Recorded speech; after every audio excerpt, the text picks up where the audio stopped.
Welcome, everybody. This is another episode of What Kind of Black Nerdcast Is This? I am one of your hosts, Kayos.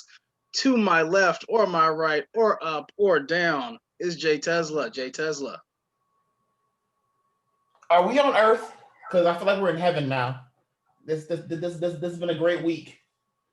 Ironically, this will not be a supersized episode, but oh my god, we may have to break this into multiple parts. This might be the first to be continued episode we've ever had. If you're just joining us, this past week, Thursday to be exact, Disney and Marvel had a shareholders meeting where they proceeded to drop. They did a reverse Thanos. They brought a bunch of stuff to life. They dropped news for stuff concerning Fox properties, Disney properties, Pixar properties, a lot of Marvel news. Even before that, we've had confirmed castings coming in for certain films. We've had rumor castings. The rights to Daredevil came back a couple of weeks ago, and he has been mentioned in some things. We have a lot to get through, but this is December, so this was Christmas, and it was a good day. It was absolutely amazing. Welcome to What Kind of Black Nerdcast Is This? Tesla, you watched it live. How was it watching it live? You know, I now understand what it's like to be in Hall H at San Diego Comic-Con. That was the closest I'll ever get to it, because everything about this was an investors meeting, y'all. This wasn't like their big, we're gonna just drop announcements thing. This was an investors meeting. So like majority of the meeting, we didn't see. Legitimately, I was watching, I had split between watching the live stream someone posted and John Campia's live stream. And legitimately, the majority of the live stream was just a countdown clock. But when they started getting to the Star Wars and the Marvel stuff, essentially Disney Plus put their balls on the table at the beginning of this investors meeting. When they got to Star Wars and Marvel, they start swinging it around and started hitting Netflix, HBO Max, Amazon, and was like, and the point that still killed me and still haunts my mind after that ended was when Bob Iger came out at the end of it and said that was just a taste of what we have. That was a taste. That was a whole steak, the potatoes, the asparagus, the red wine, the bread that you might get on the side with a little bit of butter, the chocolate cake in the back, all that. It was too much. Like, we don't have enough time to go through this. That's how bad it is. So because the Marvel stuff, I'm not going to shortchange any of the Disney stuff. Now the Star Wars stuff, it's a lot of Marvel stuff. So I'll save that. I don't even know where to jump in. Let's just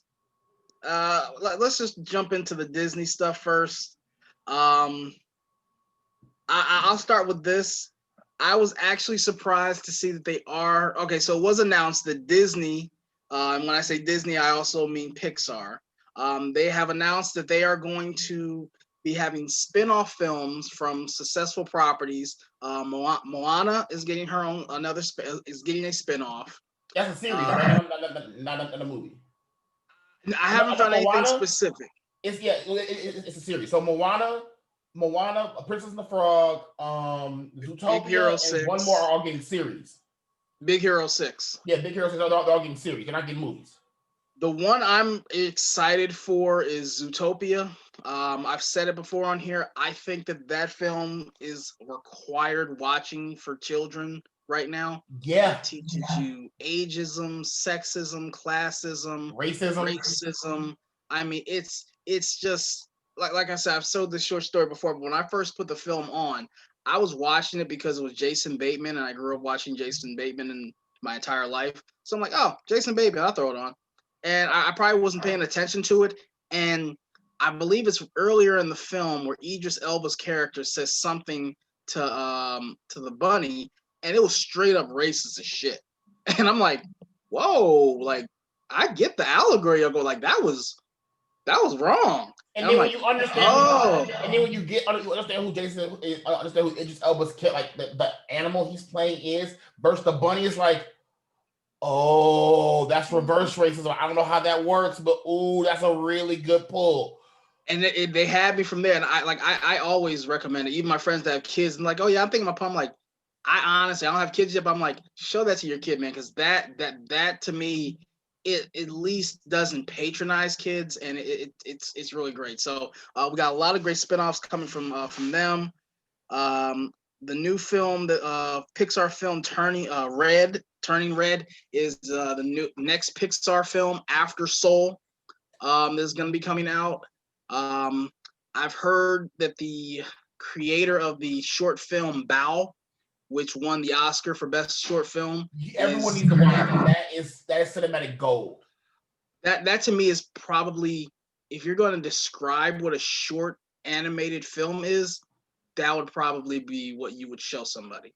Like that, by definition, to me is just a beautiful short film, emotional as hell, and like under like a couple of minutes. What else? We also have an Alien, Alien series. I gotta go into that. That I was like, okay, FX is going pretty well. That they're showing off their content. I'm like, but what do they have lined up? And then when they said, oh, we're dropping the third season in Atlanta. Okay, thank you. Then thank you. Finally, they were like, we're giving Always Sunny in Philadelphia 4 more seasons. Okay.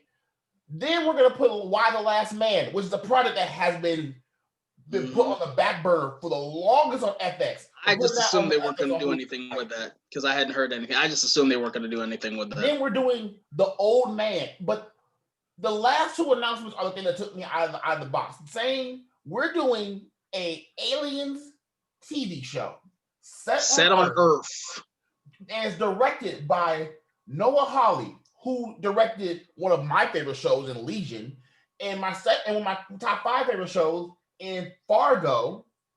Then we're getting a show. Then we're getting Shogun, a remake of that classic. And on top of that, the one that I keep forgetting that got announced, they're doing American Horror Stories, which when I was talking to my friend yesterday about it, I mentioned it to him like, no. It's not going to be one scene through line. It's going to be like a Black Mirror show where each episode is its own series. I think that's a genius way to do it because I don't know how much more you could really do with that anthology. I mean, they've done over 10 seasons in having a theme each season, which has been great. But I'm like, this way you're able to do even more. Just throw everything into one episode. So I mean, that's where I have a lot of friends that are huge fans of that series. And if anybody wants to know what the Alien show might look like, watch a couple of episodes of the show Legion and watch the HBO Max show Raised by Wolves. And put those 2 things together, it is going to be insane. This was the worst week for Disney to drop this because Warner Brothers is having their issues. Literally 2 days later, Disney was like, "Yeah, so click." But then you got the and I had to correct somebody with this because they thought that this was actually like a regular movie, but they announced there's going to be a prequel Buzz Lightyear animated film from Pixar starring Chris Evans as the person who inspired the Buzz Lightyear character. When it first came out, people were assuming that he's playing Buzz Lightyear.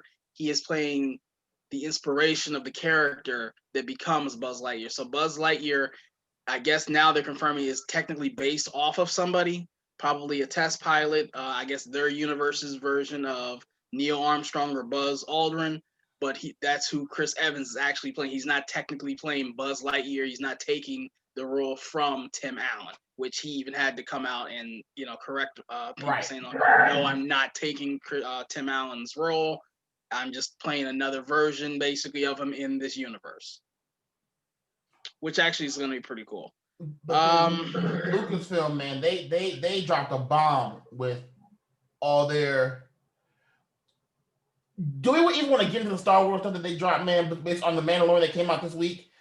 You know what, man? I'm gonna be honest. I think it'd be better just to get through everything as much as we can this episode, and really just, I want to just record another episode just to go into a deep dive and stuff because there's so much shit. One thing that got me, okay, so going off of the Star Wars news, with Lucasfilm, Patty Jenkins is confirmed to be the director and lead creator on a Star Wars Rogue Squadron film. What a week for her. What a week. You get blamed for the Warner Brothers debacle, and then literally 3 days later, it's announced that you are doing a Star Wars Squadron movie. I don't care when this is based. You're telling me that we're basically getting Top Gun in the Star Wars franchise with Patty Jenkins, who made Wonder Woman who she is. The fact that we're getting that as a movie. And you know they're going to do it from both sides. They're going to do it from the Rebels and the Empire side. Hell, based on Mandalorian, you might throw in the bounty hunters and how they actually do things. That actually segues into something else. Why don't you talk about that one? Okay, so we are getting, not only are we getting a Ahsoka show, which was pretty much well established that we're going to get that based on what happened in season 2 of Mandalorian. We are also getting a Rangers of the New Republic, which, for one, no one saw coming because everyone thought that Boba Fett was going to get his show next.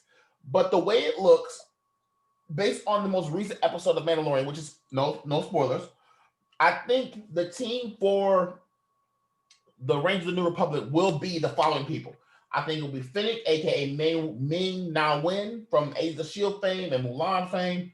Carla Doom, played by Gina Carano, who has had a few questionable tweets in the past couple of weeks. Tamora Morrison, Boba Fett, and that leaves 3. That's 3 cast members. I could easily see Cobb Vanth from the first episode of Mandalorian this season join the team. Bill Burr is still out there based on what happened in this past week's episode of Mandalorian. It could also be about Bo-Katan and her team. Sasha Banks, aka Mercedes Novato, was part of that team. You can easily see her join that team as another Mandalorian. And the fact that this show is still set in the Mandalorian franchise, I said this after the Ahsoka episode to the squad that on the podcast. They made the Mandalorian into Arrow, in the sense that the first season of Arrow was not connected to anything Star Wars wise, anything of the main DC thing. The second season they started connecting, like they put Barry in, they put other people in, started connecting and going to the third. The same thing happened with Mandalorian.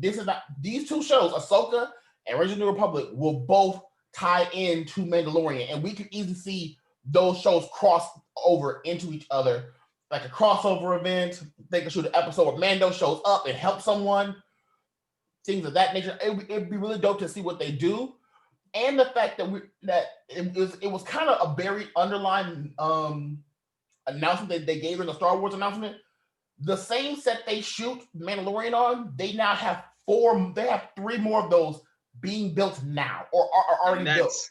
Massive. I mean, another one in LA, one in UK, one in London, and one in Australia. So what that means is, for everyone thinking that we're not going to be able to get multiple Marvel movies over a multiple span of time, we can, because you can easily shoot 4 Marvel movies at the exact same time, and that's not even counting if they put one in Atlanta.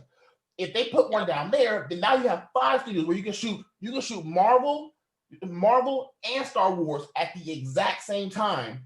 And I think that's what they're going to go for, because it's just too hard to do massive filming outside in the public. I mean, you can COVID screen extras, but I mean, it's still in the air. So having these closed off sets where you can use that type of rear projection technology that they've been using on The Mandalorian, you can do this. You can make these films. It's going to look a little different, but the way the CGI is right now, it's at a point to where, especially for backdrops, it's almost indistinguishable. I mean, just what they did for Avengers Endgame, their time suits, the time travel suits, were 100% CGI. And the only thing that looked like CGI to me was the visor. Other than that, I assumed those were real costumes they were wearing. So the technology's there. One thing I'm excited about with the Star Wars news is the Obi-Wan show that we did get. It is confirmed, but The fact that you have Hayden Christensen returning to Star Wars to play Darth Vader, because the Obi-Wan Kenobi show will be taking place 10 years after Revenge of the Sith. So he will be prime Darth Vader. I honestly give that man a lot of credit, because for the last 20 years, almost 18 years, he has taken so much shit from the fan base to where he retired from acting for a while. I mean, hell, poor Jake Lloyd, who was Anakin in The Force Awakens, retired from acting before he was even in his teenage years because of being bullied because of the fan base. Hayden Christensen retired from acting for a while. And you can't blame him. He was doing what he was supposed to do with the material he was given, with the direction he was given from George Lucas. It was bad, but nobody could make those lines work. But so to come back now, I give him so much credit. My friend actually has a theory on how they're going to tie in Obi-Wan to the overall what they're doing right now. The belief is that Obi-Wan is the one that saved Baby Yoda from the temple. Another theory that's going on is that I can't remember the character's name, but the female Yoda that was in the temple with Yoda, part of the Grand Masters, she sacrificed herself to save Anakin during the Clone Wars. Like, she defended him, and then during his attack, he kills her, but sees Baby Yoda, stabs him away, and sends him off. The same way in Force Awakens, not Force Awakens, but the video game that they have for Star Wars, the Star Killer.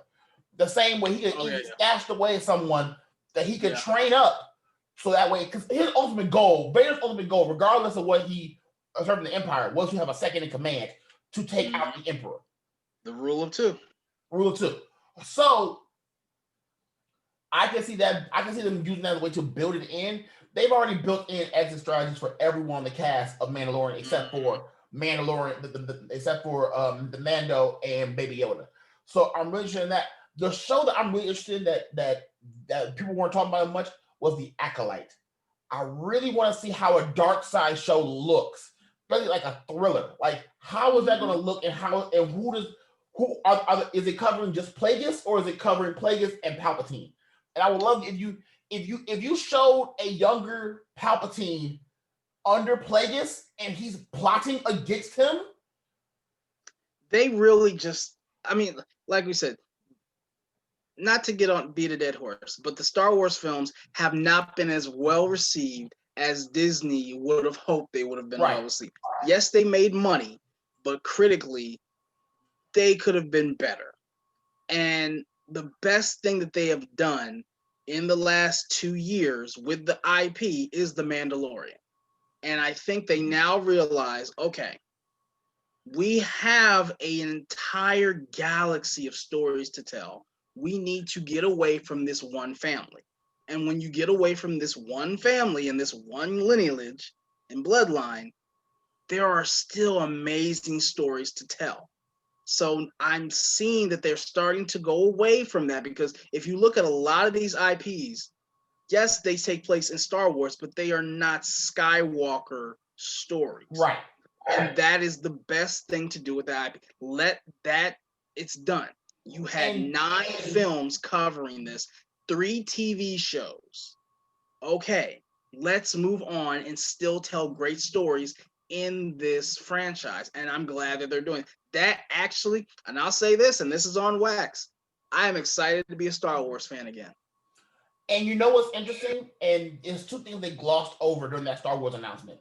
The first was Taika Waititi doing the Star Wars film. They announced it and then just kept going. The second thing they really glossed over, and they really didn't give clarification on, was this Lando show. I love the fact that the director of this is the director of Dear White People on Netflix. My question is this live action or is this animated? I will take either one. I'll take either. We're getting a live action Donald Glover as Lando. I think you kind of, the fact that, okay, I'll say it like this: the fact that Hayden Christensen is returning, The fact that Ewan McGregor announced last year he was returning. I think you gotta bring Donald Glover back. I think you have to have young Lando in this one. He's a fan of Star Wars. He's a great actor. He's a great storyteller. So if you bring him on with the creator of Dear White People, and you also you don't hire Donald Glover as an actor, you also hire him as a writer and a producer of this show. With his voice and the fact that he knows this fandom and knows he's not gonna get this wrong, I think you have to go with him. Now, granted, they could hire some young guy to do a young version of Lando, and it could be fine. But for me, I would still love to see his take on this character. And here's the most interesting thing with that. I think the bigger properties they have for both Star Wars and Marvel, which we'll get to in a second, they're not going to give them many episodes. So you could essentially shoot it as a movie. So with that, you could shoot movie contracts with Lando. So if they give us a 6-part Lando series and say you're getting a second season of this in 2025 or 2027, whatever, then that means we're getting 2 Lando movies. And that's fine by me. Because based on the rollout there they have for Marvel, we're gonna have 10 Marvel movies next year, just from the MCU. Like if you look at the list, like in about you know what, we might as well just jump in. We might as well just try to jump in a month. Okay, so here's the list, and the list boggles my mind looking at this list. So in January we get WandaVision. That lasts till the middle of February. Then we wait a month. Then for my birthday week, I get Falcon and Winter Soldier for 6 straight episodes. Hold on, real quick. That Falcon, we finally got a look at Loki's trailer for his show. We got the first look at the real Falcon and Winter Soldier trailer, and we got the third WandaVision trailer. I am ready for all of these, but my God, that Falcon and Winter Soldier trailer. That tracking shot where he's falling to the sky and is dodging. That was Avengers Civil War worthy. And to me, I've always been a fan of Falcon. The first time I ever heard of the Falcon, I think it was like probably 94, 95. I was a Captain. I've always been a Captain America fan, so I had a Captain America comic book, and I saw him. And I'm not used to seeing a black man in a comic book.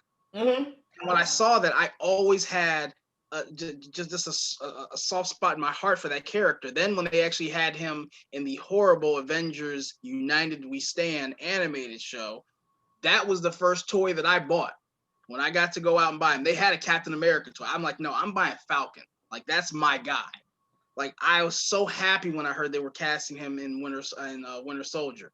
And to now see that Anthony Mackie is getting his own show and they're making him this badass, I'm like, that's Falcon. The Falcon is a good character, so I'm excited about that. But go on. So if we and then you get Loki, which I can break down that trailer to the cows come home. And the funny thing is, if you look on the internet, that's the trailer everybody's going crazy over. Then you get What If. Now, What If the most interesting one because they're dropping What If middle of 2021. The biggest thing about 2020 about them putting it there is that's prime anime season. That's when all the big shows, anime-wise, drop. Fire Force, My Hero Academia, One Piece, whatever else is coming out that year. To drop a Marvel show, then you're going to pull in a huge crowd. Especially if you're dropping on the Friday, Saturday, Sunday slot.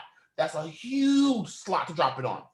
And the fact that looking at their release schedule, they are smart enough to do weekly releases. So this is 10 episodes. That's 2.5 months worth of content there. Just in What If. It's the only thing getting more than 7 episodes. That's the funny thing about that. Then you have Miss Marvel, Hawkeye, at the end of the year off. Then in 2022 you get Moon Knight, She-Hulk, Guardians of the Galaxy Holiday Special, Secret Invasion, Ironheart, and Armor Wars. And here's the thing that caught me off guard when I was laying down when I went to bed that night after the investors meeting. I didn't realize it, but they're building a Champions movie. If you look at this list, just off this list, you have Loki, Kid Loki, possibly. You have Miss Marvel. That's 2. Hawkeye. You technically have Kate Bishop, and they mentioned Echo. You have her. Mm-hmm. You then have America Chavez for Doctor Strange 2: The Multiverse of Madness. Yep. You then have, if we keep going, then you got Ant-Man and the Wasp: Quantumanium. You got Stature. So you got Cassie Lang in there. Then you have Ironheart. That's 7. And Secret Invasion can bring in 2 characters. You can bring in Kid Nova, and you can bring in Miles Morales. And I honestly think that you're gonna have. I think it would just be really good in the Ironheart show to have Harley in there from Iron Man 3. Have Iron Lad in there as a way to tie it. Because think of it, you've never seen whoever Riri is. You've never seen her interact with Tony Stark. Well, if you have her be a friend or a schoolmate of Harley, then that can tie into Tony, and that's then it still gives is Robert Downey Jr. has been on record saying he would only come back if it involved an Ironheart show or Ironheart property. Mm-hmm. If it's 6 episodes and you just have him as the AI, people will lose it. People will like. Okay. Not only the fact that it happened in the comics, it would just be appropriate for him to be the AI. And then you can even have it as like one of the things you could have as the last episode, the last thing she finally gets her AI to work, and you hear his voice, and you just hear him say something snarky, and that's where you end the first season. Like that would just be. But even if you look at this list, if you look at the list of what they announced TV wise, you have a person of color leading at least 5 shows on this. A majority of these shows have women leads. And on top of that, they have multicultural leads. Moon Knight. They just skipped over the fact that Oscar Isaac is playing Moon Knight. Samuel L. Jackson is a Secret Invasion show. Did anybody see Secret Invasion coming? We all thought, I tell you, that's the one of everything that they announced, and I'll get into my next one. Of everything they announced, the 2 things that honestly made me say, holy shit, were Secret Invasion, because that is actually the arc that got me back into reading Marvel comic books. And the next one I'll go into, I'm so happy. We're getting the first family of Marvel back in the MCU. The Fantastic Four is coming officially to the MCU. So no casting yet. But man, and the fact that it's going to be directed by John Watts, who's the director of Spider-Man Homecoming and Spider-Man Far From Home. The fact that we all said there's no way you have that Easter egg in the end of Far From Home and you don't use it. That I'm like, we even said it on this show like 2 or 3 weeks ago. Like, there's something to that. There's no way you have a 1, 2, 3, and there's no way the hell that building didn't get bought out. Coming soon, and you have former Avengers Tower sitting right there in the middle of Manhattan. And it looks like it just got remodeled too. And who would have enough money to buy a building? There's only 3 from Tony Stark. The Baxter Building has that much in there. Doom or Oscorp. But the thing that catches me, and this is something that I had to go back and actually look at. They mentioned Fantastic Four in not 1 thing, but 2. In the Loki trailer, if you watch Loki trailer over again, you'll see Kang the Conqueror and the Council of Kangs as the statues. That leads into Ant-Man and Quantumania, where they officially announced that Jonathan Taylor is playing Majors is playing Kang the Time Conqueror. And if you know anything about Kang the Time Conqueror, that is important because he is the great times 7 grandson of Reed Richards. So that means either Reed Richards or Sue Storm are black. And God forbid both of them are. And on top of that, and that's not even the crazy part. It will make sense. I mean, granted, if you go back, I mean, my grandmother's half white. So, but I mean, and here's if they do that, I'm not mad. I need I need John Krasinski and Emily Blunt. But see, I need that. Here's the crazy thing about that. The crazy thing about, and I went back and watched the Loki trailer. They did they hint at him saving Black Widow from dying? I saw that. Like Black Widow on that bench. But the thing that catches me more than anything else, and real quick, and the fact that they were saying that Loki is DB Cooper, I think this is one of the greatest. I said I was watching, I'm like, he's DB Cooper. He has to be. But and when I'm watching it, I'm like, why does that look familiar? And then when they have him jump out, and the thing is, you can't not know what that is when you have a guy jump out of a plane in a suit, and then the Bifrost grabs him, and then you see money just in the air. I'm like, oh shit, they said he's DB Cooper. I love when you play with history like that. I know we're jumping around here, but the instant of that trailer when they have him saying like, "Were you really surprised?" and he's wearing the Loki for president ripped from the comics, I'm like, thank you. And the guys from Rick and Morty are doing this show makes it even better. But the thing that I am going to talk about this because I was right, and I'm going to talk my shit about this one is Thor: Love and Thunder. I called it from the day that movie was announced. I said there are only I thought about texting you when I heard that. I'm like, I want to give you your props. There are only two villains they can do. You called your shot. There are two villains they can do. They can do Man God or they can do Gore the God Butcher. And when Taika Waititi said on San Diego Comic-Con stage that he is going to pull from Jason Aaron's run, which is the greatest run Thor has ever had, other than the one he's currently on right now. I was about to say, the one he's on now is probably my favorite. Because and by the way, if you aren't reading King in Black, read that story because what they do to Sentry makes no damn sense. Sentry gets my cousin Jamal. He's the biggest comic book aficionado I've ever known in my life. He literally sent me a picture last week. He just picked up the most recent issue. He's like, "I'm gonna let you know how this is." They changed everything. Crazy shit I don't know how they're gonna beat. No, but that leads to what I'm about to say. Gore the God Butcher. If they're doing his Drake off that run, his sword is a symbiote. So that means we're going to have symbiotes to a certain degree in the MCU. And I like the fact that no disrespect to like Carl Urban or Kate Blanchett. You don't hire Christian Bale for a one-off villain. That's the thing. I don't think he will be. I think you don't hire him. And the fact that this is the first comic book role he's come back to since redefining the genre of comic book movies for a one-off. But see, here's why I think he's going to be shown over he won't just be shown in Thor: Love and Thunder. I think he'll be shown in the second season of What If. And the reason I say it is because of this.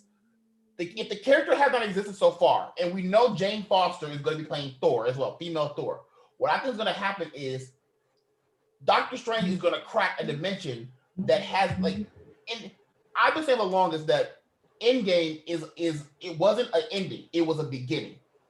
So certain things in Endgame happened for a reason. You don't highlight certain scenes and not come back to them. So for example, Thor taking the hammer and leaving is a huge scene because that was during Dark World. Loki almost died, and so did Thor.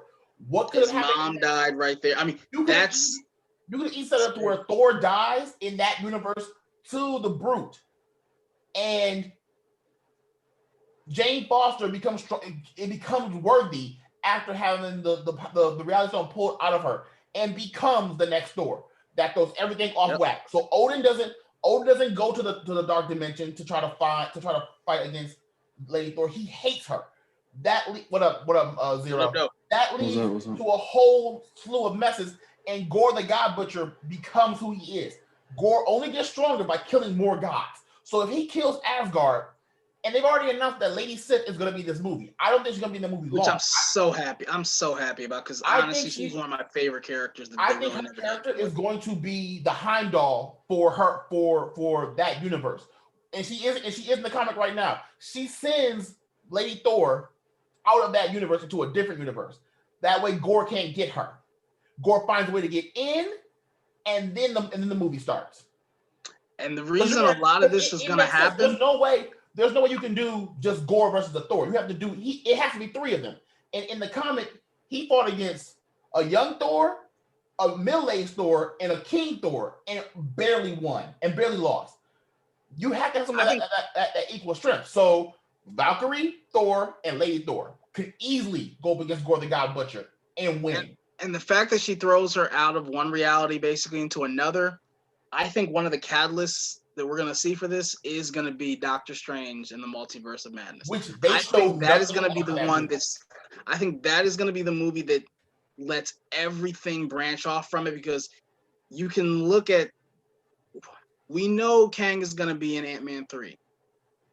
Maybe the reality rift that happens from Wanda and Doctor Strange probably fighting awakens him to see something, because a lot of this is all, I mean, just even jumping ahead, looking at the news we have from Spider-Man 3. And honestly, I don't know how you don't name it Home Run after this, because they're hitting a home run. I don't know how you don't name it Home Run. Just call it Spider-Man 3.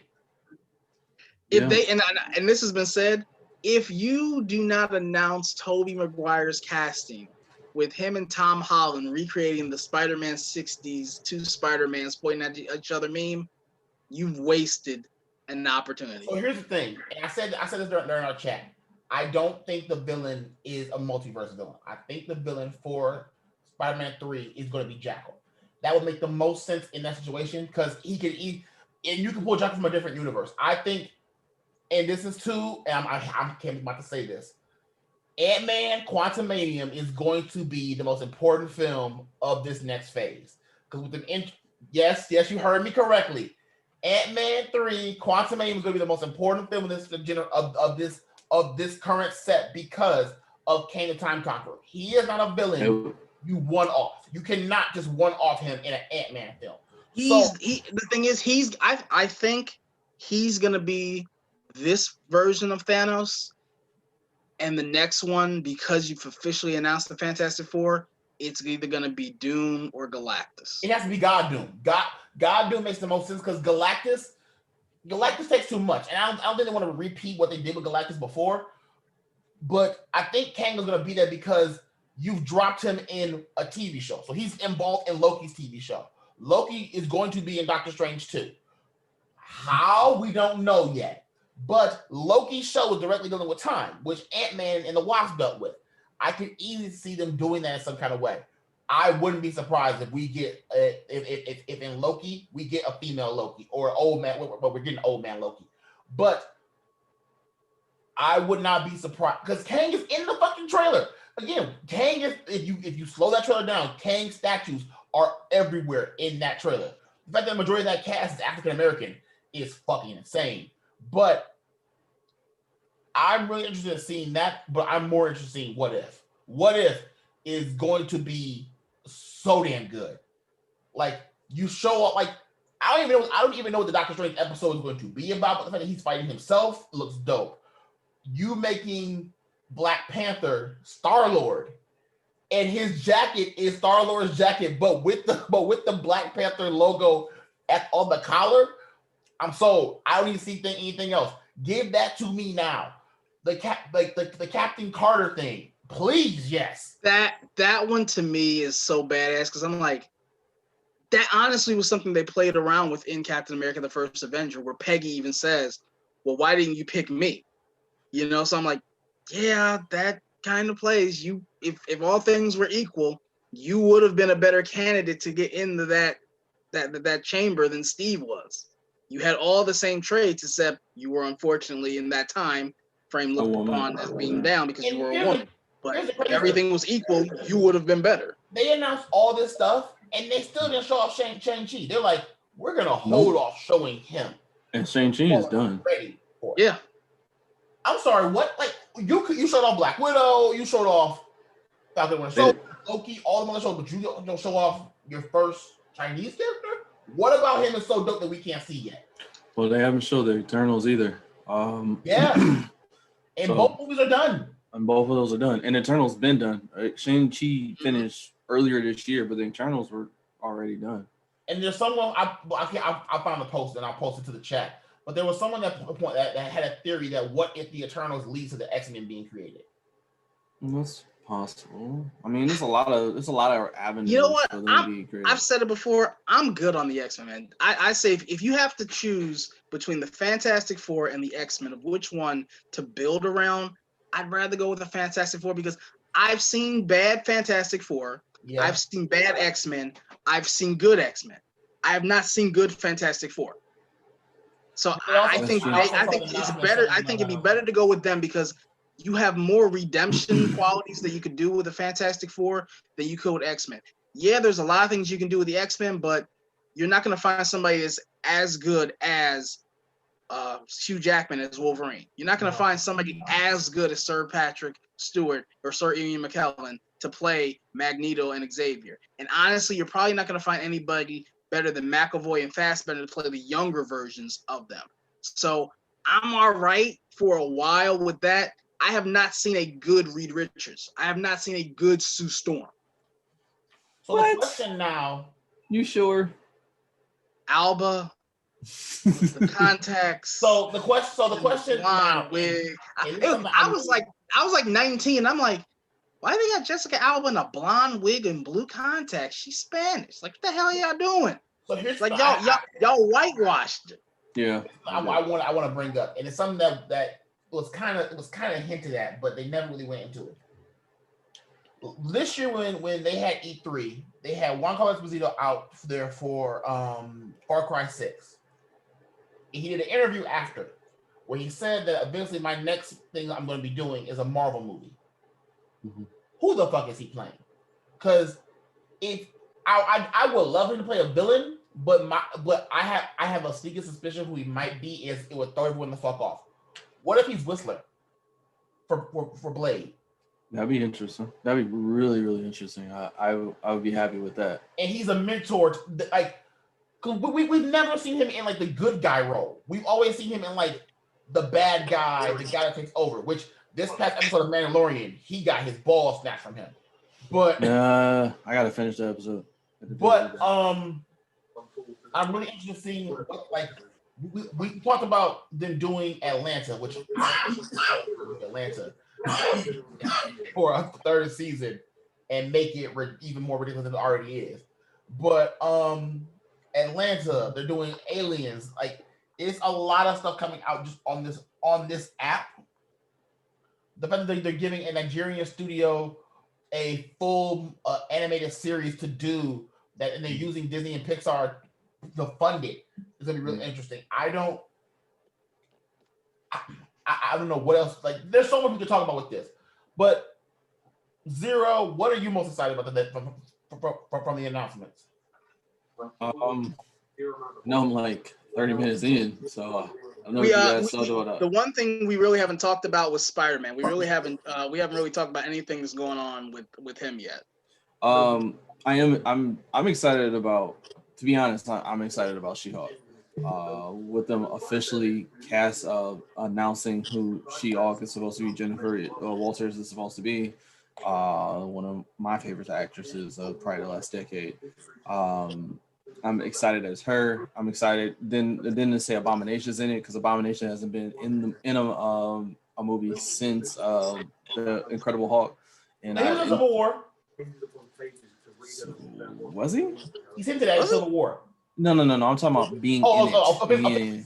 But yeah, he's in the raft is where he's being held at. Okay. Yeah. The last time there was a mention of him was that one shot with Coulson. Yep. Yeah. He's at the bottom of the raft.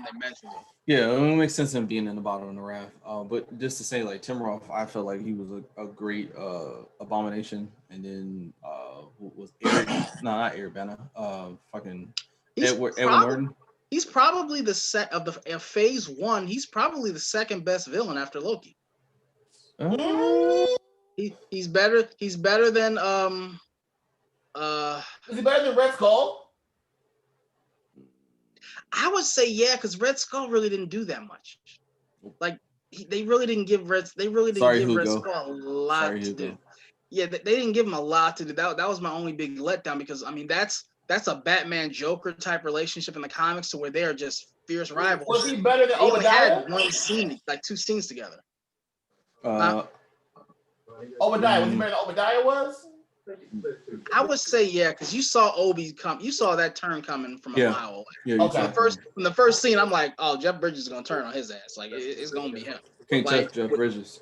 But like Tim Roth, I'm like, you almost kind of felt for him because like he was a career soldier. He was like basically Rhodey.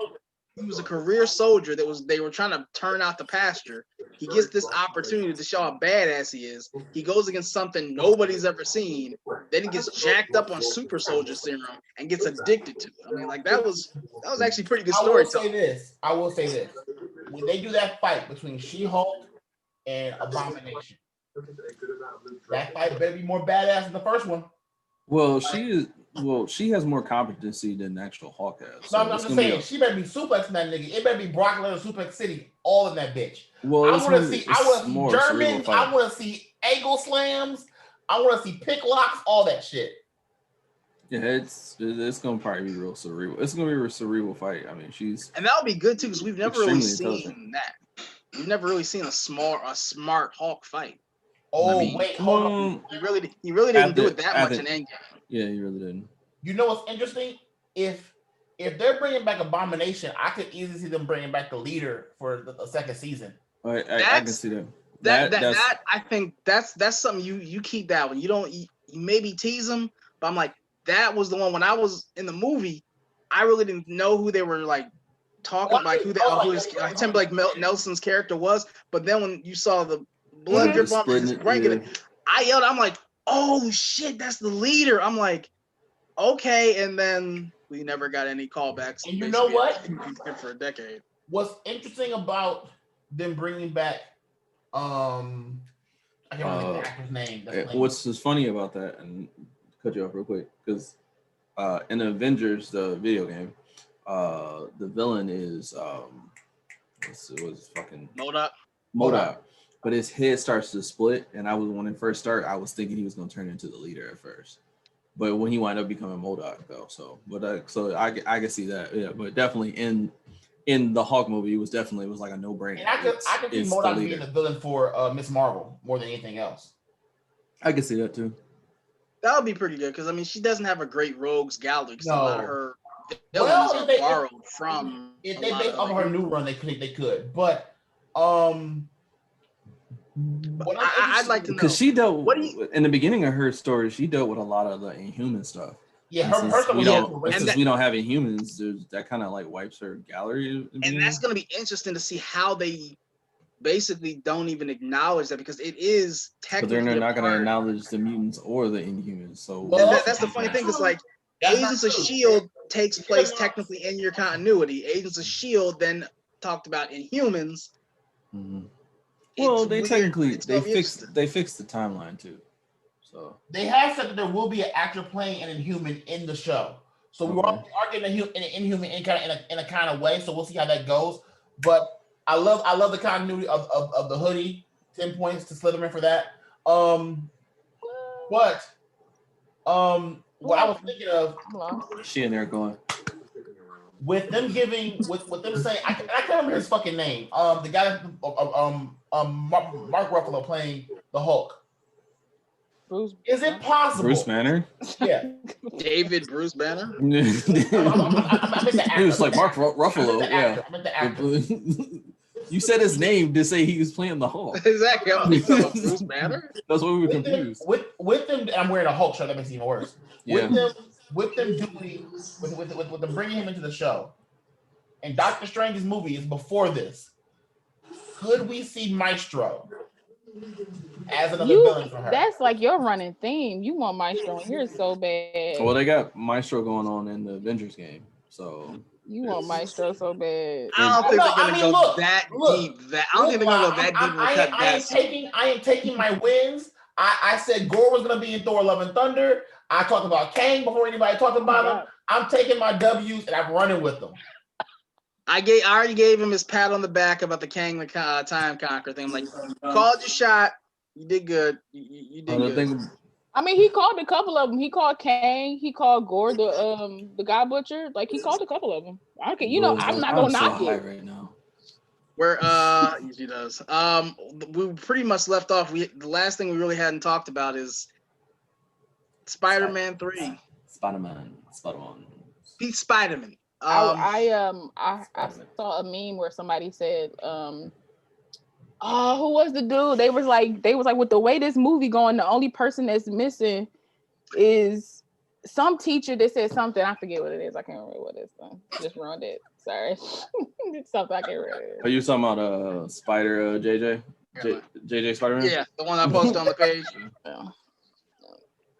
I can't remember what it is. I don't remember anymore. What the hell is going on? We have the starting five, but we also have a guest star, and we have the Joker, aka Lucia, today.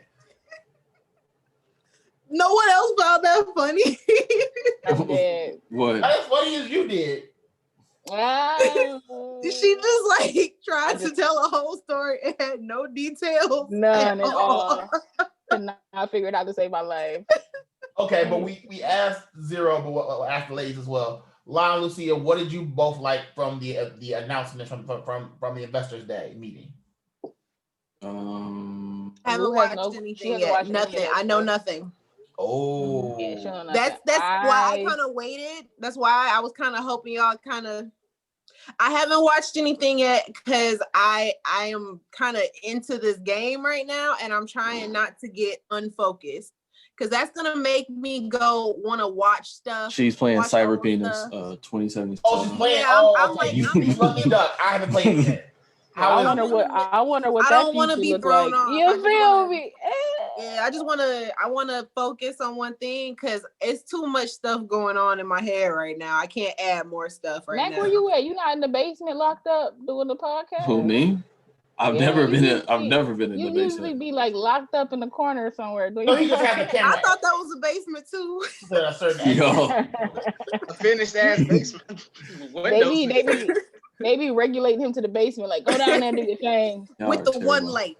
Yeah. Exactly. Yeah, I'm in a different position. We've been changing around the house, especially since Christmas. It's too much for me to be excited about. If I'm being honest, they dropped so much knowledge on us. Title your sex tape. Haha, you know it. Come learn something. Kyle, you got that one. He said, "That's bait." Hey, and I'm right above you too. That's so perfect. That's bait. That's bait. From my angle, that is so. That is yeah, so, he's on mine too. Yeah, that is so great.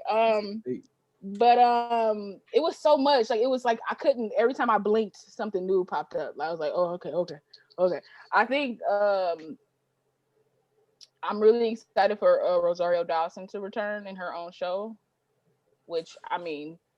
From her, the moment she stepped on stage, I think we already knew that she's gonna get her own show. I think we already saw that. I don't know. I'm excited about everything. Everything looks so. But I take that back. I think the most excited thing I loved was the Falcon and Winter Soldier trailer. We finally saw images, a video, something. Same thing I said. I didn't think it existed at first, and then I didn't think it was a real thing. And then they were like, oh, let's show you a trailer. So I was super excited about that. And I love show you how badass the Falcon is. Yeah. I mean, I said it to somebody too. I was like, finally Falcon is getting like his shine. Like when he showed up in Winter Soldier, everybody was like, what is this with the wings? They were very good. I think I was like the only dude in there excited, like, yes. Probably everybody was looking at him like, I'm trying to figure it out, man. I love Sebastian Stan's arm. Mm-hmm. The vibranium. I think that's like a dope arm. A lot of people are talking about. I heard some people talk about how they're mad about the outfit that the Winter Soldiers wear. They want him to go back to the Winter Soldier fit. Like he was a mass murderer when he had that on. Right. That's something you want to. So you just want the mask across his face. And like, plus those are pictures of him that the general public knows. So if you're trying to be a little they're like espionage. You don't want to look like a mass murderer. I had people literally say, "I miss his hair being long, and I miss the original." I was gonna say that because in the What If when he got that long hair going against zombie Cap, he do look cold. So, but he got to shed. That's his old life. You feel me? He's shedding that old life. Two things. A lot of people are under the belief that the actor that plays Winter Soldier, might be playing a younger Luke for Star Wars Squadron. that's a fan casting because he does look a lot like 80s era Mark Hamill. But Disney should But I do wouldn't that even- though. But I'm like, how did y'all not figure this out before we did? Like, you And the had second- him under contract for a decade. How did y'all not put this together? And the second thing, Y'all shoulda Disney known likes that. staying in-house because the villain that they show off in Falcon Winter Soldier is the same girl from Star Wars Solo. I didn't see Solo. Yep. I didn't watch that. I didn't watch that trash. I didn't watch that trash. So it wasn't bad. It just could be a lot bad. I didn't watch it. I own it. I just was like, They could just skip the whole casino scene. That's all I keep hearing. For Solo? My bad. That's Rise of Skywalker. No, that's Last Jedi. The Last Jedi. Yeah, that's Last But Jedi. didn't they go do a casino? They heist were scene? gambling in there. Yeah. I knew some money was being facilitated. Yeah. Not facilitated. Not facilitated. All right. I love the announcement. As we said before, I love the announcement of the of Atlanta and Aliens. That took me for a fucking loop. They're doing the Aliens TV show. Oh yeah, that's interesting. I don't understand why you're so excited about that. Because it's the guy doing Legion, and he was batshit crazy doing that show. So yeah, I just want to know. Legion was really good. Legion was really good. I just want to know what you're gonna do that I haven't seen in all 15 movies and that prequel called Prometheus. Like, I don't know. If you think about it, the alien only dies one way, being sucked in the vacuum of space. You would think they would prepare for that by now. They've had, 6 movies, and 3 of them, not counting Alien vs. Predator, in 3 of them, that's how the alien goes out. Alien 1, Aliens, and the fuck was the last one? Covenant. By this time, goes out the exact same way. By this time, evolution should have took hold, and the vacuum of space shouldn't bother them anymore. Yeah, that's what I'm sorry. Like, doomsday rules should apply to that shit. Like, you get killed by that once, you're supposed to not die by that again. But I'm like, that's the only way we've ever killed them. Is evolution. So one of them that I don't really hear too many people talking about too much that I'm actually really kind of excited for is the Armor Wars series coming to Disney Plus with Don Cheadle coming back as Rhodey. When I started reading Iron Man comic books, it was in the Iron Wars saga. I think that's really cool because there's a lot of stuff you could do with people being able to have access to Iron Man type technology. I mean, that was the whole plot point of Iron Man 2. And now making this into a show, I think that's really dope with Don Cheadle starring. So you think we're gonna get Ironheart in the Iron Wars after? Yep. You gonna get in it? I think that would be a good way to do it because you have this technology just out in the world and refines it. I said it earlier before everybody jumped on. I think a good plot point for this would be to have Harley from Iron Man 3 in that series as a way to connect Riri to Tony from somebody that actually knew him and knew him when he was at his lowest. I think that would be a good thing also to have him in there. And the fact that you had him at the funeral in Endgame, that's not for nothing. That's the funniest part. They was like, who the fuck is this kid? Like I was offended by that shit too, because like that's the one that hit me. But I'm like, oh, because I recognized. I'm like, oh shit, because I saw him in Jurassic World. I'm saying this now because I really want to put this in the universe. Riri is from Chicago. I am begging Marvel to please put Common in this show in some kind of capacity. Common? As the dad. Like the rapper Common? No, common sense. Like why? I'm confused. Why? I thought you were gonna say Chance. I thought you were gonna say Chance the rapper. I was hoping he didn't say Chance. I don't think Chance would do it. I don't think Chance would do it. With your mouth open. Well, why not Lupe? Why not Kanye? I mean, we're picking Chicago rappers. Why not Chief Keef? That's that shit I don't like. You know he would do it. That's the worst part. Chief Keef would do it. Anybody would. It's Disney. Okay, listen. Common is a dog ass actor. Real quick, I had a conversation with a guy because what is that? Blood and I think it's called Blood and Bone. Mm-hmm. Disney picked up Blood and Bone, right? Mm-hmm. Mm-hmm. I've been meaning to read those 2 books. I still got to read those. Exactly. I still got to read those books. So I had like a little back and forth with a guy on Facebook, and it was like a argument thing where he was ask questions, go back and forth and stuff. And he was it like a Leah back and forth, or was it like Oh, Like, I'm gonna bro. ignore you. So we were talking, and he made a comment about, he was like, I mean, why couldn't like Oprah or Tyler Perry, do these books? Like he started to making it like a black, like why can't black people help black people type of thing. And so I started talking about how Disney is known for this type of genre. Disney is known for the sci-fi, fantasy, like magic, all that kind of stuff. Why would I go somewhere else? Why would I go to two people who, one, probably didn't even hit me up to option my book, and then two, to go to people who haven't even dipped their toes as a producer, a writer, or anything in this genre just because they're black? I said that's crazy. So he was like, so you don't think black people should like start producing? I said, I don't mind black people producing anything they want to produce, but Oprah and Tyler Perry have showed no, you feel me? A straight up reach. Like, but here's the thing though. When they say that, they just automatically blanket as, oh, Disney's white. So it's like everyone that's on it that's going to be attached to it is white, and that's not necessarily the case. That's like, I mean, Ava Black Panther, all the producers for Black Panther was white. And I mean, if you look at the director every was show, white. It was written by a white if you look person. at everything they said they're coming out with, you have multiple films and TV shows headed by females, multiple shows headed by people of color. This is the most diverse the MCU and technically Star Wars has ever looked. Not even Captain Marvel just too Disney, is being directed by a black woman.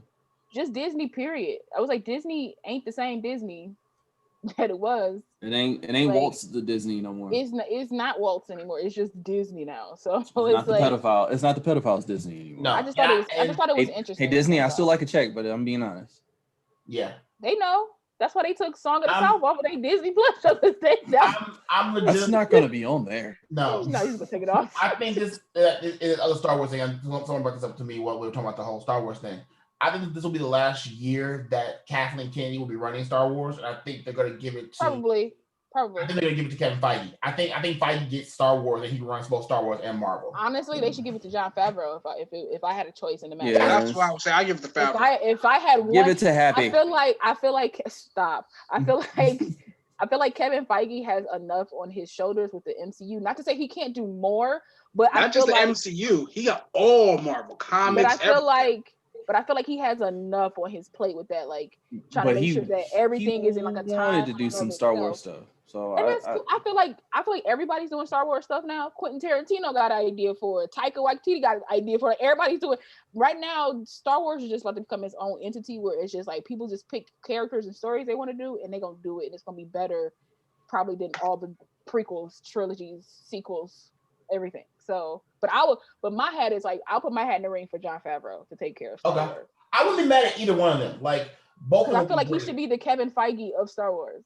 Like if Favreau runs Star Wars and allows Filoni just to run loose and do whatever the fuck he wants to do in Star Wars, cool, go right the fuck ahead. Whoever's doing the Mandalorian should run Star Wars. Huh?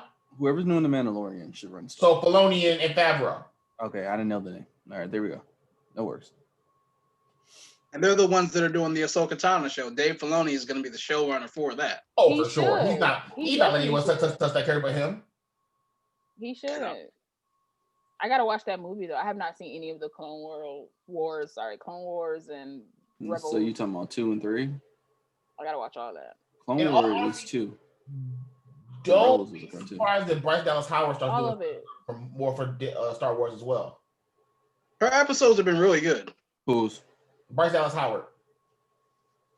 Oh, okay. Yeah. She's had some good episodes so far. I mean, look at her. She did the prison episode on season 1, I think, right? Look at which episode she did. Look at her genes, man. It's not weird that she's a great director. Like what was that? I think the most recent one she directed, she called her father. She called Ron Howard and asked him. It's something in that. It's a scene that she did. That's like a throwback, like an homage to her father, like a scene that he kind of did. She did the exact same way that he did it. He noticed it when he watched the episode and was proud of her for doing it. He gave her a call, all that kind of stuff. Like it's not surprising that a kid that grew up in that world would be a good director, especially Ron Howard's daughter. True. I would be surprised if she couldn't direct. That would That's like Michael Jordan's kids not knowing how to play basketball. Or at least make a basket. You can't make a basket and your daddy Michael? Okay.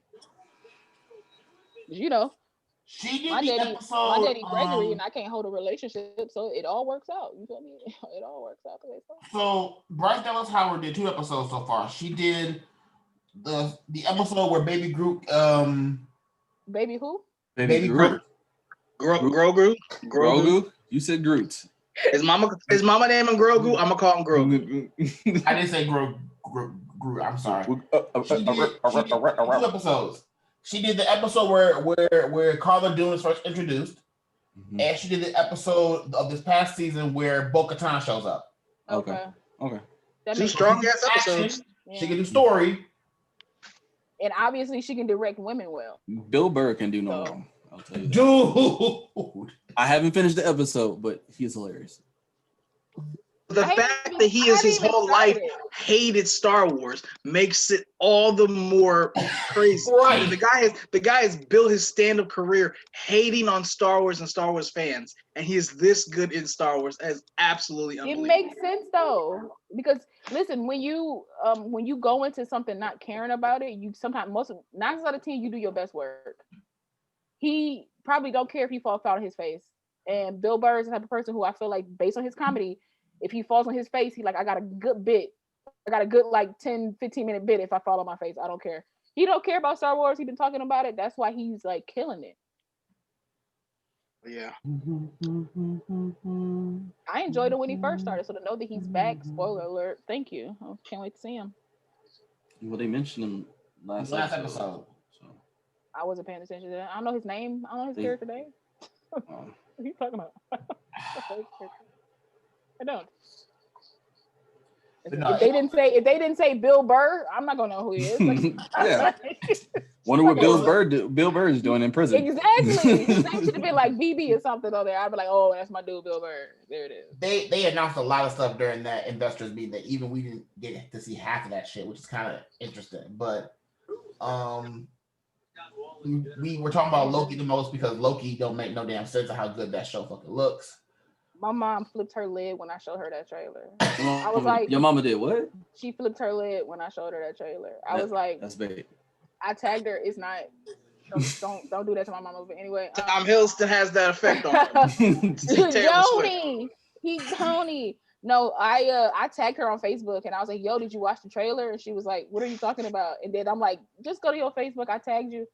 And I just hear from the other room, Loki! And then she talking about, and she like watched the video. She was like, oh, so he back? I'm like, yeah, mom. Like, yeah, he's back. It's a whole thing. Got his own show. I actually saw that trailer. Oh, she saw that trailer. She saw some. I saw that one. I couldn't avoid it because I love Loki. Loki is my favorite. So I watched it. It looked good. I'm excited for that. I would have been fine not seeing a WandaVision trailer again. I would have been fine because I'm already watching it. But that third trailer was crazy. I like that third trailer was wild, and it makes it gives different connotations for the show. Especially with Monica, she was like, "What are you doing here?" She was like, "Shit, I don't know." I don't know. So which makes me believe that someone's doing that to her, and it's not her own self doing it. Yeah. Yeah, even and the with fact that outfit is her first outfit she was in the comics in too. And it was. Oh my god, that's attention to detail like a motherfucker. But they've been doing that in WandaVision though. They've been bringing back a lot of the classic. Like Wanda has her classic, Vision has his classic. I just want to see what Catherine Hahn has to bring to it. I'm a huge fan of hers. So Catherine Hahn. Oh yeah. And she's in a new commercial too. Like she getting money everywhere. I just saw her I think it was a Chrysler commercial. Everywhere. Yeah, like she getting money. Get this money, bro. I feel like she's been a slept on comedian for a while. Like she's been everybody's secondary best friend for a while. And I think now into the Spideyverse, they were like, oh, okay, she could bring a cartoon character to life. Let's see. I love her in Bad. She's hilarious in Bad Moms. She was the villain. She was Doc Ock's. Doc Ock. That was her. She was a female Doc Ock. Yeah. Oh shit! I did not know that. I can see it. Okay. Well, I've been a fan of hers since Crossing Jordan. Like she's been good in everything. I've never not seen her something I didn't like her. Yeah, Crossing Jordan. It yet, but they're doing the Cassian Andor show, which is based off of Rogue One. Yeah, they're Crossing Jordan. Like they're giving him his own show based off Rogue One, which is my top movie. But oh my gosh, Rogue One is solid. Yeah, Rogue One is solid. I cried at that movie. I don't know if it was the sirens going off. It had me feeling some type of way. Johnny Ian died because I assumed they were gonna let them live. So when they let them die, I was happy. Like, yeah, it was. I'm like, there was no happy ending. They killed it. They killed. I'm like, okay. Okay. For a second there, because Rogue One and no one and everyone survives. Niggas gonna die this movie. Because my thing was how they set it up, like with them being like, oh, okay, we good, and then to look and be like, we not. I thought Josh Whedon wrote that because he's real good at doing stuff like that. He's real good at setting you up for failure. Like that's the only Star Wars movie that gave me anxiety because of the actual Vader scene. So I'm like, what the hell's going on? And you just hear the breathing, like, no. And you just see the lightsaber, like, nigga, run. Fuck the bullshit. Run to the. And they couldn't get the fucking. Can you? But I feel like how sick Vader is with the Force. Can you run from him though? Like you might as well just stand there and know you're going to die. Like I just know it's over. You cannot run. This is how you get away from Vader. When he starts to choke you, say harder. Wow. I'm glad I wasn't drinking because that would have made me choke. The first time we're all back in weeks. I bet it would. I mean, I get that joke because I've seen that Family Guy episode, so I know exactly what he's talking about. I've seen that too, but no, I didn't. No, but no, nobody used that. What? Nothing. That was good. That was good stuff. That's good stuff. What's it? Ah, shit. Anything we else? were talking about Spider-Man. I don't think we talked about it at all. we talked about everything but it. Everything but Spider-Man. Now that I remember it now. Yeah, the fact that it is confirmed that Andrew Garfield and Emma Stone and Kristen Dunst have signed contracts. Alfred Molina has signed a contract. Toby has not yet. That we've heard of. Emma hasn't. I know they're probably just going to be a lot of cameos, but the fact that Andrew didn't get a real send-off, he only got 2 films, and they were 2 of the worst Spider-Man films. I feel like his second one was a nice little send-off. The first one was good. The second one wasn't. I don't even see an issue with the second one. Like, it's just... I don't really see an issue with the second one. The fact that his girlfriend dies and then a couple minutes later he's over that shit. That was some cold-blooded shit. I don't think he was over it. Yeah, the lead scene, they were like, hey, so you know. I don't think he was over it. It's been alive this entire time. He's just been hiding. No, it was his fault. It was his fault the whole time though. He snapped her neck. Peter, stay away from Gwen. Okay. 5 minutes later. Hey, but show me what, like, dude, my man's dying wish.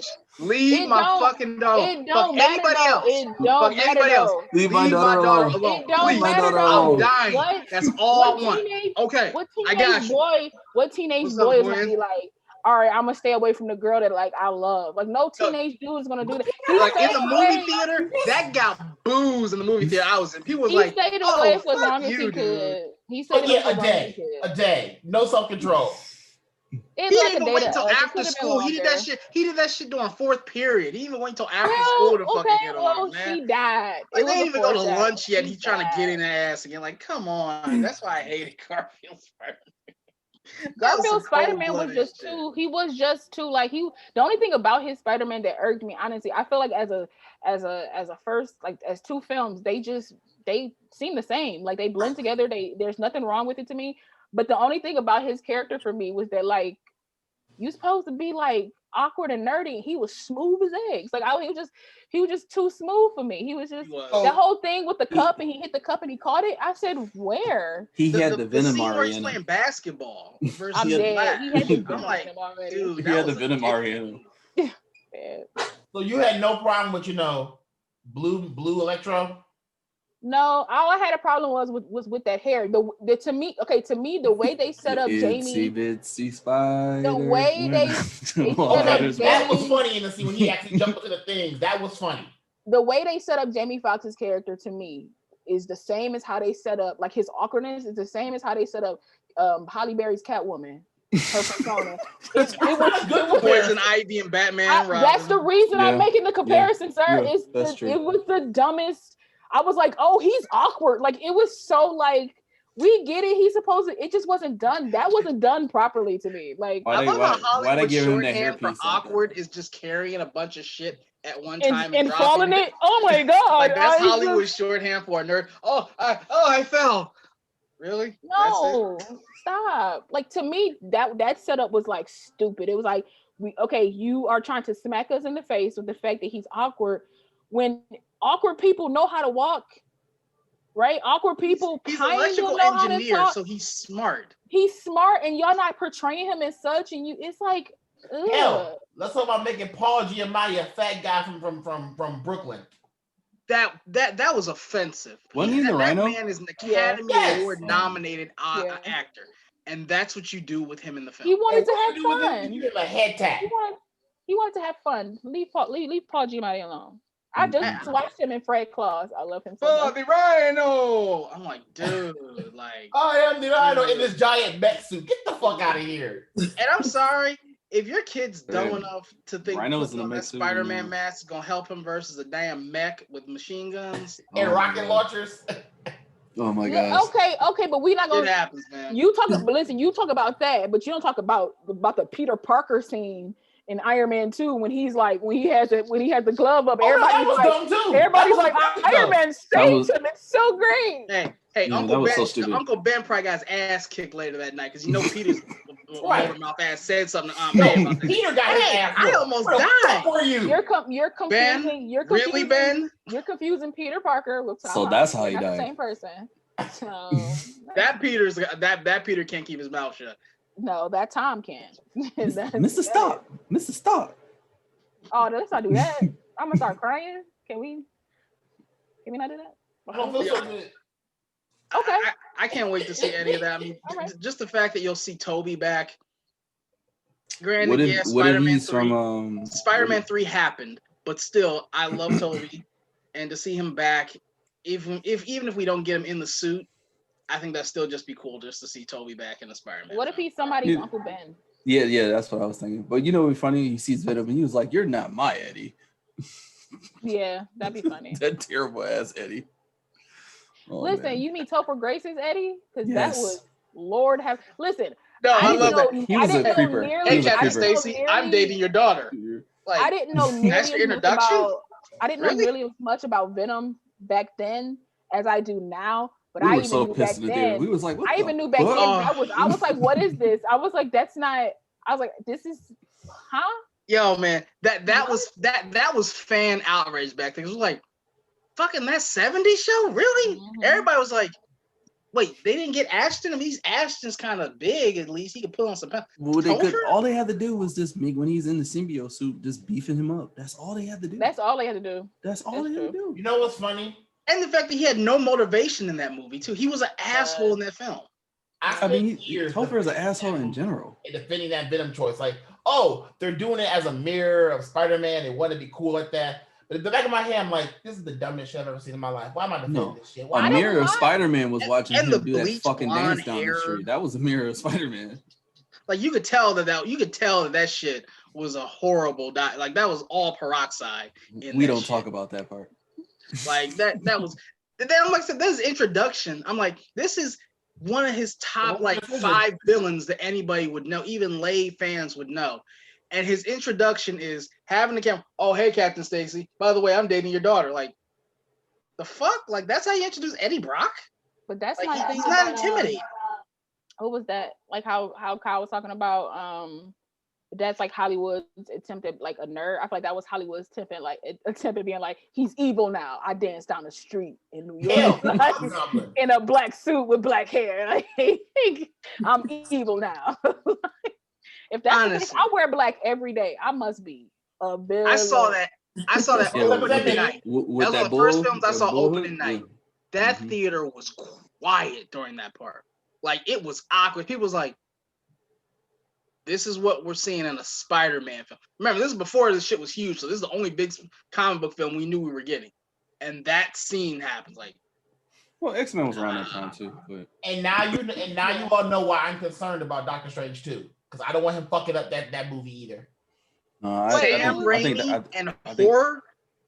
Oh, I think Sam Raimi's gonna peanut butter and jelly, baby. Here's the thing, though, right? Here's the thing, right? I feel like he's learned his lesson. I think he got burnt out. I feel like that's what it is. Like I do feel like he did get burnt out. Like he was. Everybody needs a break. Everybody needs a time to like recharge. Think of new creative things. Go to a spa day to see new things. I don't know. Do what you do. But I feel like because this is like a weird, like fantastical. It's based in real life, but not really. You can have fun with it. I think Sam Raimi is gonna he's gonna knock this one out of the park. You know who else we thought? He wanted to do Doctor Strange before he did Spider-Man. He didn't want to do Spider-Man first. He wanted to do Doctor Strange. That's why we got Darkman. He wanted to do that type of hero first. They wouldn't give it to him. And then he just said, okay, well, I'll just make Spider-Man into the biggest IP you guys have ever seen. You know who else we thought could use a break, and then it turned out that the break didn't help? M. Night Shyamalan. He don't need a break. He just, he's a broken clock that's right like maybe twice a day, if that. And he's been right twice in his career. Sixth Sense, Split. I liked all those movies. I liked Unbreakable. I liked Split. I liked Glass. You like Lady in the Water? Did I say Lady in the Water? Did I say I literally just said all the 3 movies that I said I like because you just named Split. I like watch a man fuck a mermaid. Watch Lady in the Water. No, watch Shape of Water. Watch Shape of Water. That was good. I like The Happening. I thought. Hey, wait a second. Is it? Yeah, that is the reverse of that, isn't it? Yeah, pretty much. Damn. Yep, Shape of Water. Guillermo del Toro. I never thought about that. Damn. That's a weird fetish. That was a good movie. That's a fucking fishes, man. Fucking fishes. I love Shape. If that's the case, man, like, Little Mermaid. Let's go to the original. Like and the remake. Well, I mean, if you're gonna do that, you'd rather her be a fish up top and reel down at the bottom. Would you? Would you? Think about it. You'd rather the bottom be the regular part instead of the top. This is going down a whole strange alley that we need to go down, but okay. Think about it. That's a fish face you can love. Especially from our point of view, from the woman's point of view, you damn sure want the regular part, the bottom. I'm gonna move on. I'm gonna move on. I don't know. Here from other guy. What do you like about Loki? What do you like about Loki? Anything. Somebody talking to her. Don't worry about it. Yeah, background going on. I love that she has on like green eyeshadow, so it's like she talking about Loki. She got on green eyeshadow. It works. I came in talking about Disney, and I got on Mouse. That's why I was like, yeah, okay, whatever. But I like the show so far from the Disney thing. It was a bunch of shit that we all enjoyed. So I'm excited. I'm excited, man. Like it was one of the first things I said when we first got on. But Fantastic Four, man, finally getting that first family. I can't wait. I don't really have my hopes up for that. I'm gonna keep my bar like severely low. They can't do worse than Fanforstic. I mean, I'm pretty sure what they can do. Exactly. I'm like, let's not put that energy on the atmosphere. I'm saying you putting a lot. Can't. Yeah, I'm just like you never know. You can't do worse than having Galactus be a giant fart. Oh, yeah, you could. You can't get worse. Maybe they do. Maybe that's their plans. You don't know their blueprint. You don't. Spider-Man's they redid Spider-Man. That's my favorite, the best version of Spider-Man I've seen. I have a lot of faith in him. So the fact they actually announced it, I'm surprised because I really didn't think they were going to do that for a while. So that to me is one of my favorite takeaways. That and Secret Invasion. The fact that you're giving us everybody's been talking about Fantastic Four. It's like it's just been in the ether. I think that they couldn't get away if they didn't bring it in eventually, or at least be like, oh yeah, we gonna do something with the Fantastic Four, but it's gonna be like in 2-3 years before we see it. But they just want to let everybody know. You know what's interesting? We've done this entire podcast and we haven't brought up the fact that they announced that they're not recasting Chadwick Boseman. Oh, I thought y'all did it already. I didn't see any reason to address it because that's something we already knew they weren't going to do. We already said that. I saw a lot of people say that it was very... Go to our Chadwick episode and on our podcast. Exactly. We find out the reasons why you should not do that, and that's just smart. Yeah.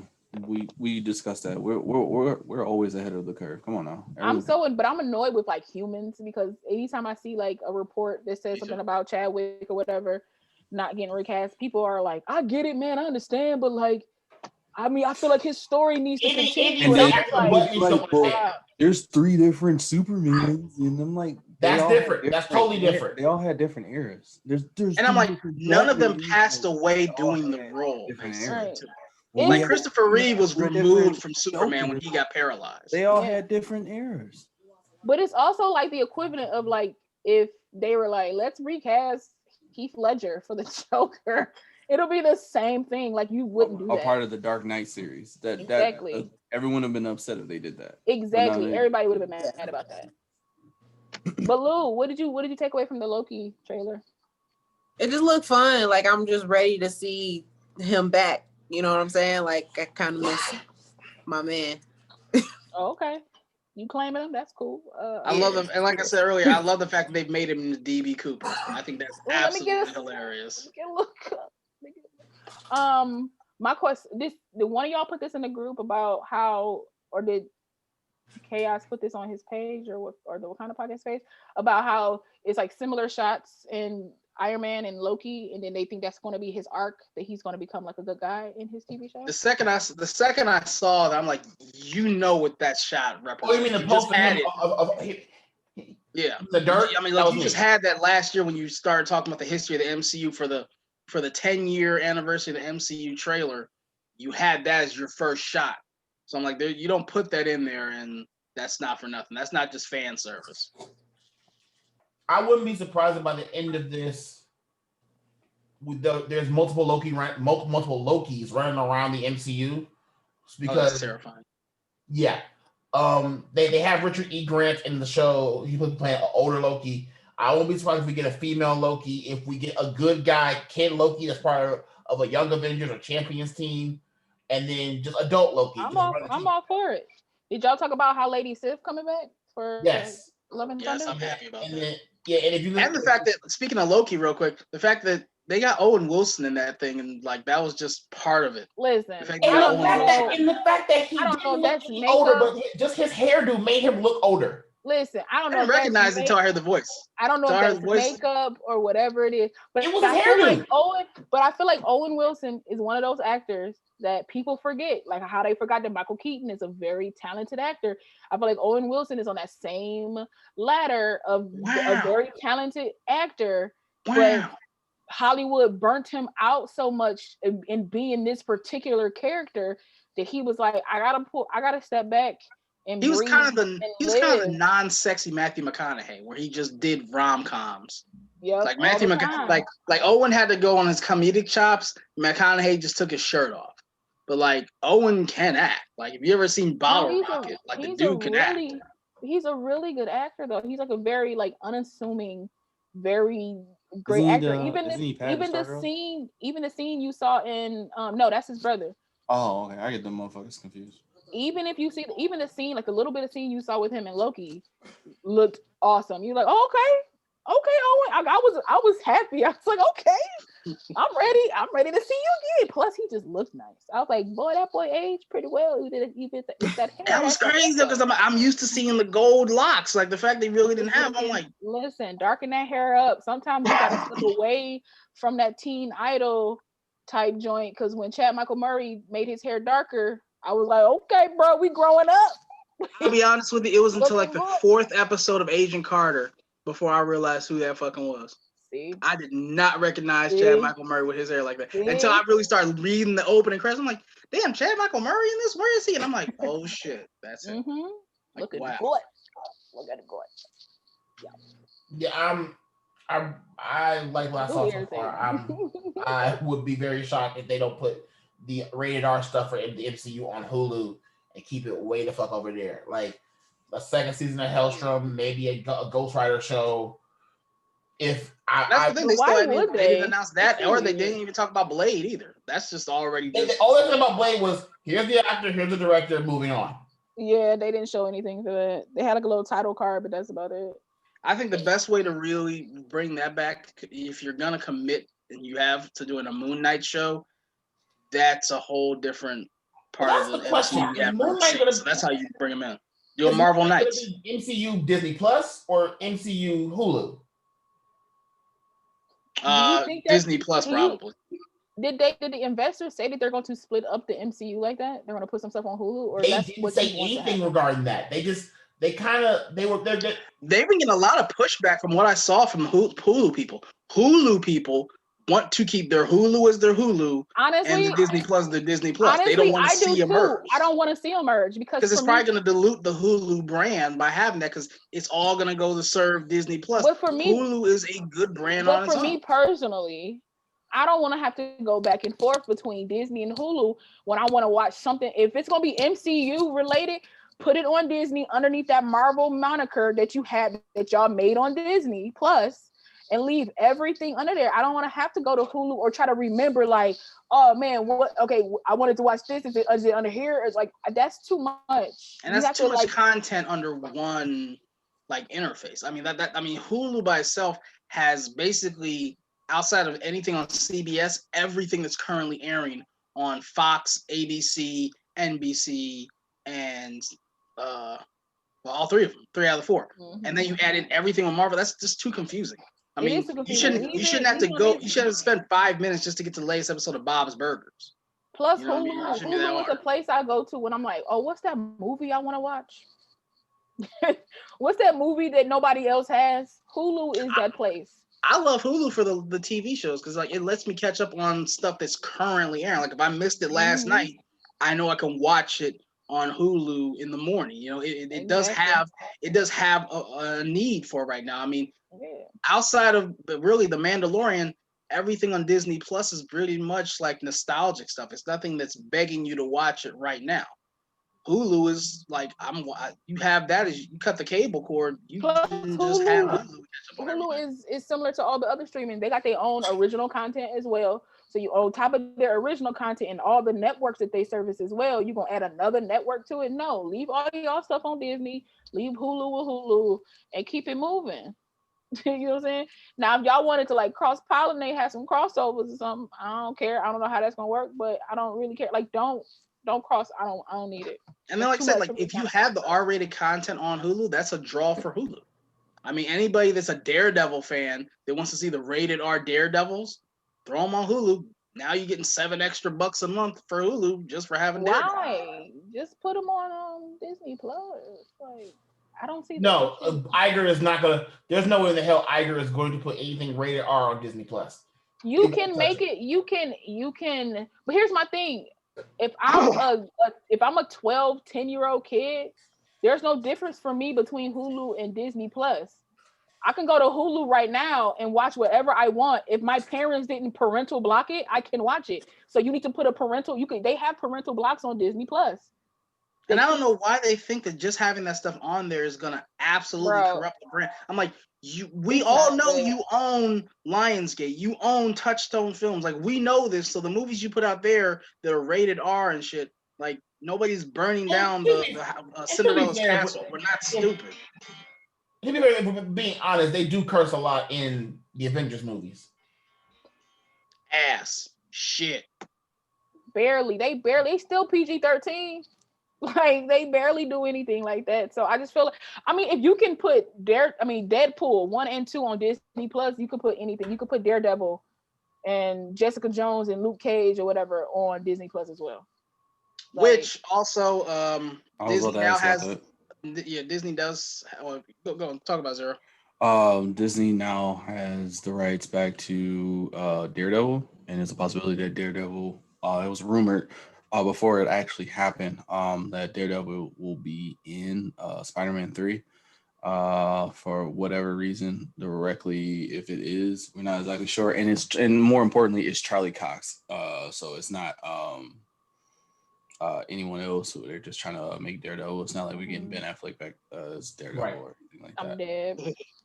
I think they kind of honestly, but I would love that though if they brought him back. Why not? Like, if you're doing the Spideyverse with all the other Spider-Man, bring back Daredevil. My question is like, since they are bringing Charlie Cox back, and I believe they're bringing John Bernthal back as well as Punisher at some point. That would be smart. Do you guys want the other Defenders to come back as well? I love Jessica Jones. Yeah, so. I loved her character. I wouldn't mind you, and maybe they're already doing this. I mean, granted, they can retroactively add shit. But I wouldn't be mad if in Shang-Chi and the Legend of the Ten Rings, you throw in some stuff about Iron Fist. You talked about that. I wouldn't be mad at that. I mean, that would be a great way to reintroduce him to the greater Marvel audience. I mean, that would make sense. They play off of each other a lot. I think even in the comic book, Shang-Chi is connected to the Iron Fist. Yeah, because he's whooped his ass every damn time. But I want you to bring back all of the Defenders, the actors that play them and everything, because I feel like in the right hands, I feel like the casting wasn't bad. I feel like you cast them perfectly, but in the right hands, right writers, right directors, I feel like you can. For me, even Luke Cage, like I just feel like you needed better direction, better writing, better storytelling. Not to say that it wasn't trash, but it wasn't what it could have been for like a kind of like an independent Marvel film. You would have thought it would have like let loose a little bit more, and it didn't. But right directors, right writing, I feel like they can do something with those people. I think all of them except for Iron Fist had good direction and good writing. The biggest thing that they're going to have to do with those characters is they're going to have to shorten their seasons down from 13 episodes to at least 8. We've seen them, just as an example, Mandalorian is telling a full story with 8 episodes. And then not every episode's an hour, too. That's what I like about The Mandalorian. That too. Each episode you have a 28-minute episode, a 43-minute episode. Like, they tell the story. An hour when it's needed and an hour when it's not needed. And that's one of the things I really like about it, because I mean, I originally was offended by it. I'm like, you mean it's only a half-hour episode? And they give you episode. They give you so much in that half hour that you like, you know what, I'm not even mad at it. Right. That's how American television need to be. I just want to throw that in real quick. This is for all the CWs of the world. We don't need 28 episodes of a television show to get what you're trying to say. If you could give me 13, 14 episodes of solid material to get your point across. Get them. I don't need like 20 or 30 episodes where it's just plain filler and it doesn't mean nothing to the plot. It's funny too. One of the shows that I think that when I think about that really did this to me was the first season of Scandal. First season of Scandal was about 8 to 10 episodes. It was great. Then after that, they started doing 20, 24 episode seasons. I'm like, this format does not lend itself to that. I feel a lot of filler episodes. Americans do so much TV that one season can be split into 2 seasons. But there's a reason why they do that, though. There's a reason. I mean, that's all money. Oh, for sure. I hate it. Oh, yeah. That's advertising. That's, you make a show 20 episodes, you got 15 episodes advertising for someone. So, but we over here talking about The Mandalorian, and we ain't talking nothing about Stargirl, and we've been meaning to. And that show was like, I couldn't remember half the episodes. 22 episodes. I want to rewatch that probably because I liked it. I'm gonna rewatch that. I couldn't do it. There's too many episodes. I'm just gonna keep going with the seasons. I just can't. I wanna rewatch The Flash so bad, but I would be like, whew, so many episodes. Yeah, they throw a lot of shit in them seasons, man. It'd be a lot of shit. Speaking of which, the before we close out, because I know it's time to close out, are we gonna be reviewing those TV shows, or is my castmates gonna actually watch them? Because I know I was like the only one watching them. I suggested that about 7-8 months ago that we watched Stargirl. I said all of them, dickhead. You said I'm gonna watch Stargirl. Can you tell me what's all of them? Okay, so I'm probably not gonna watch Lois and Clark because of all the bullshit on the back end. Yeah, I'm definitely not watching that. But I watch Stargirl. I watch Batwoman. I watch Flash. What else? I think that's it. Swamp Thing is almost over. Should I have to catch up on? It is over. Shit, that don't even count. Do I have to catch up on? For 2 years. Really good. I didn't sign up for this. I didn't sign up to watch DC. And that's the thing. Wait, okay, so there's 5 of us. There's a Batwoman. There's a Stargirl. There's a Flash. There's a Black Lightning. There's a Lois. Oh, yeah, Black Lightning too. Yeah. There's a Lois and Clark. Well, Superman and Lois, fuck it. Yeah. Makes you feel any better. Everybody could take one show. Everybody could take one show, and then we could do that. I'm not taking Batwoman. I'm putting that out there now. I'm not watching. I'll do Batwoman. I'll take Superman and Lois. Lou is like, I'm not going to take any show. So you guys, I want the one that's not any of those. so we're gonna give Lou WandaVision. She'll take that. Look at. She'll probably take that. She'll take But that's a No, little. I'll take WandaVision, of course. because it'll be because it's 8 episodes. She'll take one. Yeah, Exactly. and That's that'll be a little bit a different. weekend when you get through that shit. Are they doing like a That's weekly me. drop or is That's all it? me. Yeah. It's a weekly drop. Yeah. It's a weekly They're doing drop. weekly I like drops. weekly. I'm starting to like weekly drops better than like The only show I am too. the TV. I drop. can't binge I'm shit no not. more, man. That's too much investment. I have to binge it. The I think only it works. I think that works for Lou. Like, I think that works for Lou. I think if Lou binges Yeah, it works for her. I can't even like explain movies that I've seen a million times. I just forget. I'm dead. The only show that is more than 6 episodes for the MCU is What If. But I need to ask Mac. started the show? Since they pretty much are like retconning back women, do I need to watch that first season though? Apparently they're not No. retconning it because they're like they don't know what happened. They're to just- her, so They're just throwing her in there. Like, hey, So Kate's literally, missing. yeah, You're a literally- Batwoman now. Yeah, Go. literally, like they don't know what happened to Kate, so they're playing it in the story. Okay, so But I feel Bruce like, done went missing. Kate done went missing. who watching Charm though? Because I watch Charm. Yes, that's why you my little bro. You be watching everything I watch. I love it so much. Yes, I love Lou. Charm. Come on. Hey DJ, drop that I've beat. watched all the Charms for years. I The will Charms. set you free. Well, we actually had everybody on this episode, which is a great thing to have. It's a great thing to have. Good seeing all y'all faces. Rare and Some of deep. y'all ugly though. We'll Let's start not with talk about we'll start with the stoner of the group. Lou, where can everybody? I know he find was you talking at? about. I didn't know it was loud. I know was that's like- why. I was That's like, why I you took said that muted or pause. That's why I took the pause in there. Lou, What where you can everybody mean? find you at? What you mean? What you Why mean? am I the stoner? I have no idea why you would say that. Lou, you should So, be I'm not a better editor because I would edit a whole scene of you just like you just doing this Really? and put the urban lullaby behind it. Just Really? Where can we anyway, find you you? can find me